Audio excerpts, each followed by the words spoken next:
एक व्यक्ति को जुआ खेलने की बुरी आदत पड़ गई। उसकी इस आदत से सभी परेशान रहते थे। लोग उसे समझाने की भरसक कोशिश किया करते थे कि वो इस गंदी आदत को छोड़ दे, लेकिन वो हर किसी को एक ही जवाब देता था कि अरे, मैंने ये आदत नहीं पकड़ी है, बल्कि इस आदत ने मुझे पकड़ रखा है। और वो सचमुच इस आदत को छोड़ना भी चाहता था, पर तमाम कोशिशों के बावजूद भी वो ऐसा नहीं कर पा रहा था।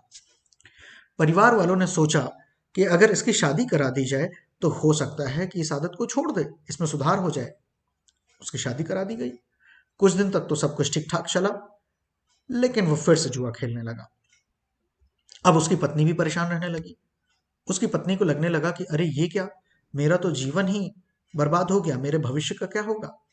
लेकिन उसकी पत्नी ने हार नहीं मानी और निश्चय किया कि अपने पति की इस आदत को वो छुड़वा करके ही रहेगी। एक दिन सौभाग्य से उसकी पत्नी को किसी सिद्ध साधु महात्मा के बारे में पता चला और वो अपने पति को लेकर के उन साधु महात्मा के पास पहुंची। महात्मा ने पूछा, बताओ पुत्री, तुम्हारी क्या समस्या है। उस व्यक्ति की पत्नी ने दुखपूर्वक सारी बातें महात्मा जी को बता दी। साधु महाराज को उनकी बातें सुनकर के समस्या की जड़ समझ में आ गई और समाधान देने के लिए उन पति पत्नी को साधु महाराज ने अगले दिन आने के लिए कहा। अगले दिन वे दोनों साधु महाराज के आश्रम पहुंचे तो उन्होंने देखा कि साधु महाराज एक पेड़ को ऐसे पकड़े हुए चिपके खड़े हैं।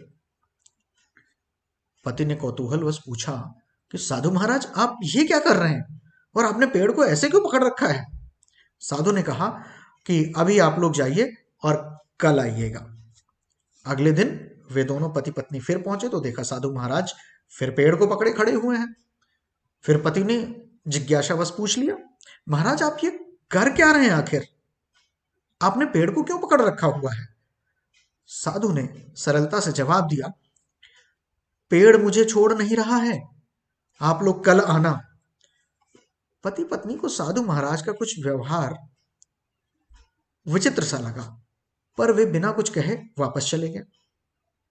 अगले दिन जब वे फिर वापस आए तो देखा कि साधु महाराज अभी भी उस पेड़ को पकड़े हुए हैं।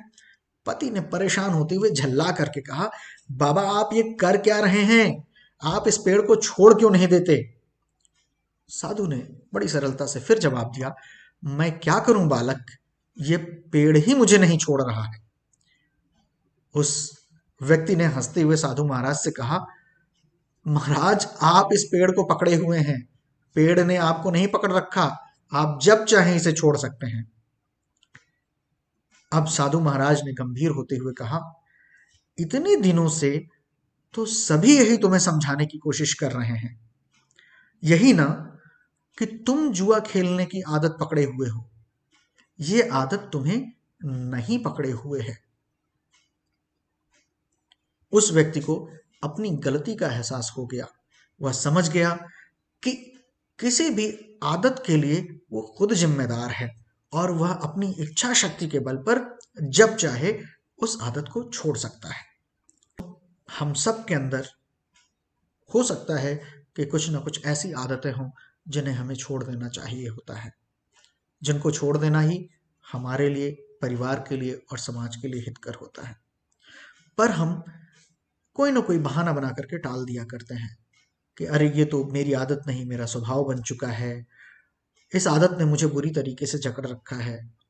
जबकि सच्चाई यही होती है कि यदि हम फैसला कर लें, निर्णय ले लें और ईश्वर पर भरोसा कर लें तो हम अपनी दृढ़ इच्छा शक्ति के साथ किसी भी बुरी आदत को छोड़ सकते हैं।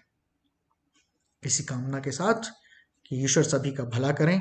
जय भोलेनाथ।